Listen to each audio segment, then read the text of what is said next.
Welcome to knowledge e centre.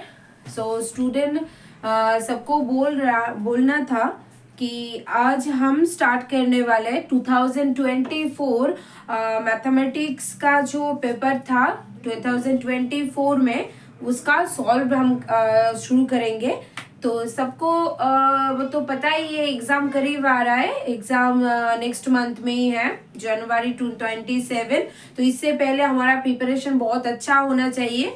तो इस वजह से हमको लगा कि 2024, 2023, 2022 इन सारे ईयर का क्वेश्चन पेपर हमको सॉल्व चाहिए, ठीक है ना। तो चलो आज हम शुरू करते हैं 2024 का क्वेश्चन पेपर।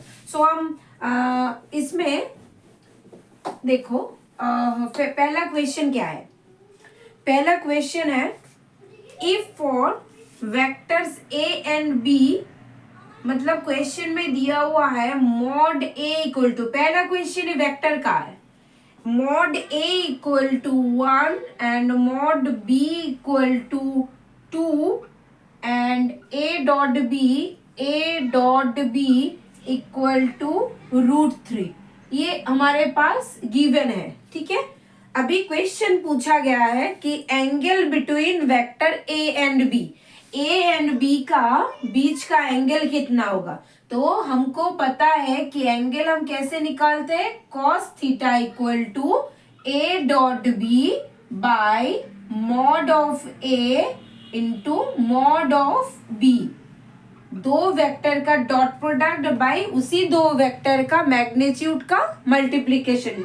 तो इसमें यहाँ से हमको मिल जाएगा। सो देखो, ए डॉट बी हमारे पास गिवन है √3, mod a is also given 1, mod b is also given 2। So यहाँ से मिल जाएगा √3/2, मतलब कॉस थीटा का वैल्यू मिल गया √3/2। सो √3/2 कॉस कौन सी एंगल का वैल्यू है, cos theta equal to cos 30 degree. So theta equal to 30 degree, मतलब कॉस साइन 60 डिग्री का वैल्यू √3/2 और कॉस 30 डिग्री का वैल्यू इज √3/2। सो √3 की जगह हम कॉस 30 डिग्री लिख रहे हैं। So cos theta equal to cos 30, so theta equal to 30 degree. तो हमारा एंगल मिल गया 30 डिग्री। Next question. सो देखो यहाँ पे 3-4 ऑप्शंस था, A B C D. So option D is correct, is 30 degree. Next question. सारे बच्चे पेन पेंसिल पेपर लेके बैठ जाओ और इसका सॉल्यूशन साथ साथ करते जाओ। बहुत अच्छे से सॉल्व करना है। 2024 का question is very important for 2026। Next question number 2। Question number 2 में क्या दिया गया है, ये क्वाड्रेटिक इक्वेशन का क्वेश्चन। देखो बोला गया है, if one root of the equation x² - 6x + m = 0 दिया गया है कि एक रूट दूसरे रूट का डबल। तो एक रूट अगर अल्फा होगा तो दूसरा होगा 2 अल्फा। और हमको पता है रूट और कोफिशिएंट के बीच दो रिलेशन है। एक है alpha plus beta equal to -b/a और एक है alpha beta equal to c/a। So इस रूट में हम वो वैल्यू डालेंगे। सो हमको पता है अल्फा प्लस बीटा, लेकिन हमने यहाँ पे तो लिया 2 अल्फा, क्योंकि क्वेश्चन में ही बोल दिया गया था कि एक रूट दूसरे रूट का double. So alpha plus 2 alpha equal to -b/a। और हमको पता है b होता है x का कोफिशिएंट, और माइनस माइनस हो जाएगा प्लस, और इधर है b 6, 1 तो है 1, तो हम लिख लेते हैं 2 अल्फा प्लस अल्फा कितना होगा 3 अल्फा इक्वल टू 6। तो हमारे पास अल्फा का वैल्यू मिल गया 2। नेक्स्ट जो रिलेशन है उसमें बोल दिया कि अल्फा बीटा c/a। तो हमने तो अल्फा इंटू 2 अल्फा लेंगे ना, क्योंकि एक रूट दूसरे रूट का डबल था। तो alpha into 2 alpha equal to c/a। So now c is m और इधर a है 1, सो इधर हो जाएगा m। सो अल्फा का वैल्यू क्या हमको पता है 2 है, तो 2 into 2 into 2 into 2 equal to m। So m का वैल्यू हमको मिलता है 2 इंटू 2 4, 4 इंटू 2 8, मतलब m का वैल्यू हमको मिल गया 8। सो इधर ऑप्शन होगा सी। हम अभी नेक्स्ट क्वेश्चन में जाते हैं, इसका ऑप्शन हमको मिल गया सी। तो अभी देखो question number 3, I am going to start solve the question number 3। I hope you understand. ये जो दो क्वेश्चन हमने सॉल्व किया अभी तक, ये आई होप समझ गए होंगे। नेक्स्ट क्वेश्चन इज 3, ये है लॉग का क्वेश्चन। इसमें बोल दिया गया है क्वेश्चन का वैल्यू निकालना है, और क्वेश्चन है 2 log base 2 5 plus 9 log √3 base 3। ये है हमारे पास, इन दो का वैल्यू निकालना है।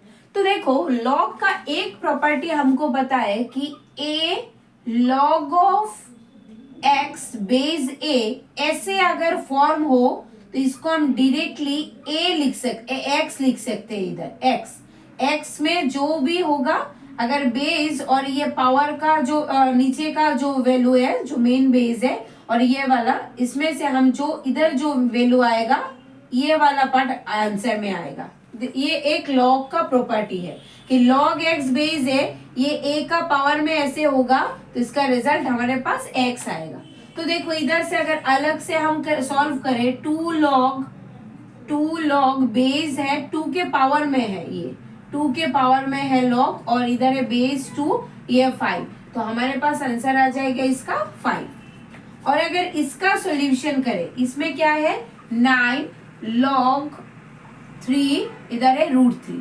तो देखो हम 9 को लिख सकते हैं 3 स्क्वायर, इधर है log 3, और √3 को हम लिख सकते हैं 3 टू द पावर हाफ, क्योंकि रूट है हाफ। अच्छा, अभी 2 ये हाफ, अगर हमको पता है कि log में ऐसे अगर बेस सेम होता है तो हम 1 होता है, इस हाफ को अगर हम सामने ले आएंगे इस हाफ को, तो हो जाएगा 3 स्क्वायर, log के सामने आ जाएगा हाफ, और log 3 बेस 3। और हमको एक बात पता है, अगर किसी वैल्यू का पावर, मतलब हमको पता है a to the power m और बाहर n है, तो इसको हम लिख सकते हैं a to the power mn। तो यहाँ से हम इसके साथ 2 के साथ ये मल्टीप्लाई है, तो अगर ये ब्रैकेट के बाहर आ जाए तो 2 इंटू ऐसे, तो ये cancel, so 3 to the power, और इसका रिजल्ट हमको पता है 1, तो यहाँ से हमको मिल जाता है 3। तो मतलब इसका पूरा का रिजल्ट हमको मिल गया 3, और इस पूरा का रिजल्ट हमको मिल गया 5। सो 5 + 3 = 8, तो इसका आंसर आ गया 8। So option C is correct option. I hope understand, all of you understand.